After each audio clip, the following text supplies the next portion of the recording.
कैसे हो दोस्तों। यहाँ पे हम बात करने वाले हैं कि जैसा कि आप लोग जानते हो कि पवनदीप राजन को लेकर कि उनके साथ जो बॉलीवुड ने अन्याय किया था, जैसे करण जौहर के झूठे प्रॉमिस, हिमेश रेशमिया ने दिया हुआ धोखा। हो सकता है हिमेश रेशमिया के फैंस को भी मिर्ची लगे, लेकिन क्या है कि ये वीडियो यहाँ पे ज़रूरी है बनाना, क्योंकि जो प्रॉमिसेस किए गए थे वो नहीं फुलफ़िल किए गए। आई मीन जस्ट दैट कि हम बोलते हैं ना बार बार कि बॉन्ड, यहाँ पे बॉन्ड जब नहीं साइन किया जाता है तब आपके साथ ये धोखा हो जाता है। धोखा इन द सेंस कैसे, वो सुन लो। सबसे पहली बात तो जो लोग यहाँ पे पवनदीप राजन को मानते हैं, जानते हैं, लाइक कर देना वीडियो को, इतना ही रिक्वेस्ट है मेरा। देखो, पवनदीप राजन को लेकर अगर हम ध्यान से देखें तो सबसे इम्पोर्टेंट बात यह है कि जो Sony music India, Sony entertainment, सबसे पहले उनको अगर हम बात करें जो इंडियन आइडल वगैरह वो जीते, लेकिन सबसे कम अगर मौके किसी ने बॉलीवुड में, जिनके चांस थे सबसे ज़्यादा देने के, लेकिन सबसे कम अगर किसी ने दिया, ध्यान ही नहीं दिया पवनदीप पे, वो था सोनी एंटरटेनमेंट। दोस्तों, सोनी एंटरटेनमेंट टीवी चैनल हो या सोनी म्यूज़िक इंडिया हो या फिर पूरा सोनी नेटवर्क हो, इतना छोटा मत समझना। सोनी क्या है पता है आपको? Sony entertainment, Sony Max, SAB TV, क्या कुछ नहीं है इनके पास, sports channel. Sony music India के तो आपने देखा है म्यूज़िक राइट्स ब्रह्मास्त्र मूवी के उनके पास थे। जो प्रॉमिस किया गया था उस टाइम पे पवनदीप राजन को, उस लॉजिक से देखा जाए तो करण जौहर और सोनी म्यूज़िक ने हाथ मिलाया था सॉन्ग्स के लिए। क्या वो फुलफ़िल किया ब्रह्मास्त्र में जो एक सॉन्ग आने वाला था? नहीं। तो यहाँ से शुरू हुआ वो धोखा जो पवनदीप राजन को मिला। क्यों हुआ, क्या हुआ, वो बाद में बात करेंगे, लेकिन इसी वीडियो में आगे करेंगे बात। लेकिन कितने लोगों ने क्या क्या धोखे दिए उसके बारे में बात करते हैं हम। सबसे पहले इंडियन आइडल जीतने के बाद भी पवनदीप राजन को ऑब्वियसली ये कहा गया था, क्योंकि ये बात बताना सबसे पहले तो इसलिए ज़रूरी है क्योंकि it's not about the fans को भी ऐसी बहुत सी चीज़ें नहीं पता होती है जो एक्चुअली मीडिया बता सकती है, लेकिन मीडिया भी आपको नहीं बताती है क्योंकि पैसे खाए हुए होते हैं। अब देखो, सोनी म्यूज़िक इंडिया ने जो जब इंडियन आइडल बनने के बाद जो एक प्रॉमिस किया था कि एक फिल्म में इनको गाने का मौका अपनी तरफ से देंगे, वो इन्होंने नहीं दिया था। जो राइटिंग में था, वो बॉन्ड में था या नहीं पता नहीं, मैं राइटिंग में तो था, तो देना तो चाहिए था, लेकिन पवनदीप राजन की टीम ने कोई उस पर रिएक्ट कभी किया ही नहीं। मे बी क्योंकि उनके हाथ में कुछ नहीं था। एक नया बंदा जब बॉलीवुड में एंट्री मारता है या फिर जब कोई इंडियन आइडल वगैरह जीतता है, उसको कितना ही पता होता है। तो आज पवनदीप राजन शायद किसी के खिलाफ डील अगर उनके खिलाफ कोई करता है तो शायद टैकल कर ले, लेकिन नहीं। ये हो गया फर्स्ट पॉइंट।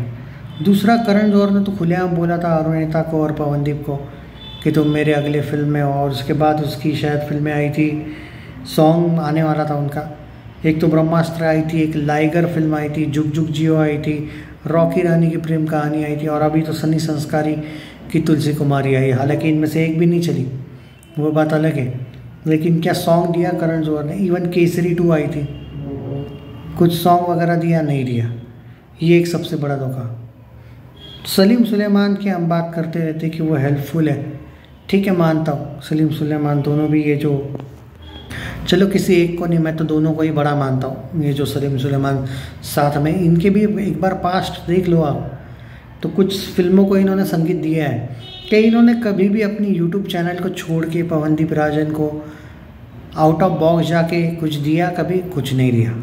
मेरा सिर्फ पॉइंट ऑफ व्यू ये है कि पवनदीप राजन का फ़ायदा कितना उठाया गया बड़े बड़े सेलिब्रिटीज़ द्वारा, यानी कि या फिर मीडिया चैनल्स द्वारा, पर उसको आउटपुट में क्या मिला? कुछ नहीं मिला।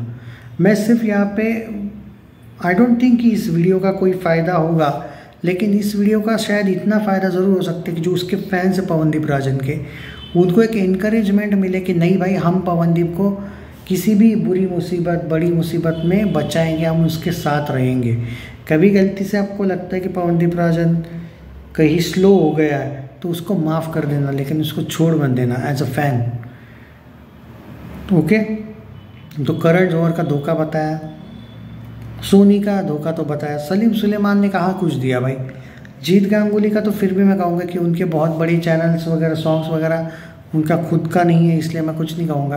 कुछ सॉन्ग्स हैं उनके शायद बंगाली में, पर ठीक है उनका समझ आता है। लेकिन सलीम सुलेमान इज़ लाइक बॉलीवुड के। और सबसे बड़ा अगर किसी ने धोखा दिया तो बिल्कुल भी बताने की ज़रूरत नहीं, आंख बंद करके भी बिलीव कर सकते हो तुम इस बात पे कि वो है हिमेश रेशमिया। जब तक पवन बड़ा सिंगर बन चुका था, रेगुलर हिमेश के सॉन्ग्स वगैरह गाता था, जस्ट थोड़ी सी अनबन हो गई या फिर बाद में सॉन्ग्स गाना क्या छोड़ दिया पवनदीप ने, कोई दूसरा बैंड क्या ज्वाइन कर लिया।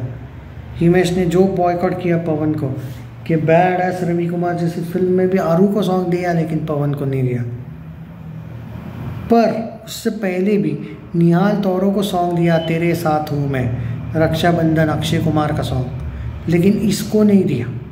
क्यों? क्योंकि इसने 4-5 महीने पहले इसको छोड़ दिया था। भाई प्रॉमिसेस तो बड़े बड़े किए थे तूने, आरुदीप नाम भी तो तूने ही दिया था, फिर भी हिमेश रेशमिया ने क्या किया इन लोगों के साथ? कुछ नहीं किया।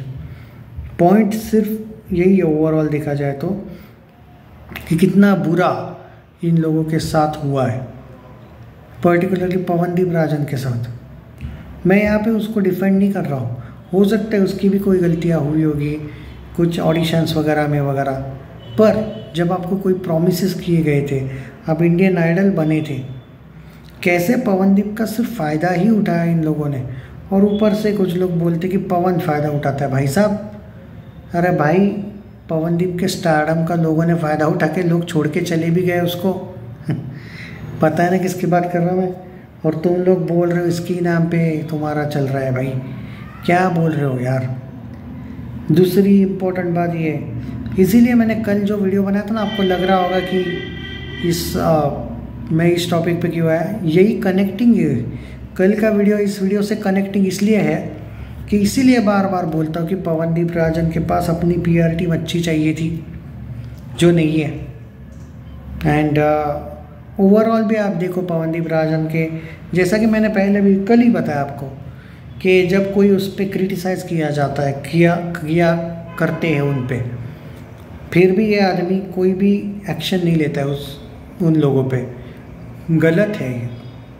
जितना ज़्यादा अच्छा बनोगे, देखो बॉलीवुड में घुसना है जो कि उसका सपना है, खुद उसने बोला है प्लेबैक सिंगिंग का इन बॉलीवुड, तो थोड़ा टेढ़ा बनना पड़ेगा भाई। बार बार एकदम अच्छा बन के तो नहीं हो सकता।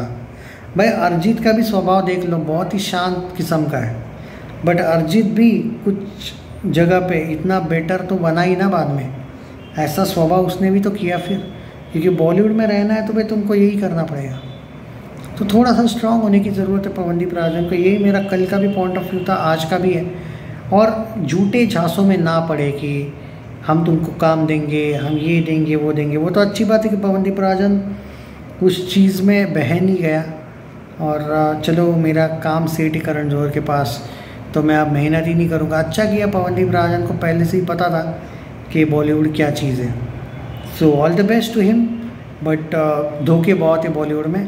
पर ये बात ज़रूर है कि एक बार अगर सक्सेस मिला, एक टी सीरीज़ या जी म्यूज़िक ने एक सॉन्ग दे दिया ना भाई, और इस बंदे की लाइफ चल गई ना, ये लोग लाइन से झक मार के आएंगे इसके पास सामने से, जिन जिन लोगों ने इसको झूठे प्रॉमिसेस दिए हैं। शेयर करना है वीडियो, क्योंकि reality, dark secrets of Bollywood, dark reality of Bollywood, काला सच बॉलीवुड का, जो पवनदीप राजन के भी अगेंस्ट इन लोगों ने इनडायरेक्टली ही सही लेकिन यूज़ किया। ये कोई डिटेल नहीं बताएगा क्योंकि बॉलीवुड को बहुत अच्छी तरीके से जानता हूँ भाई। और इनको एक्सपोज करना भी मेरा काम है। चैनल सब्सक्राइब नहीं किया तो कर लीजिए, वीडियो को शेयर ज़रूर कीजिएगा।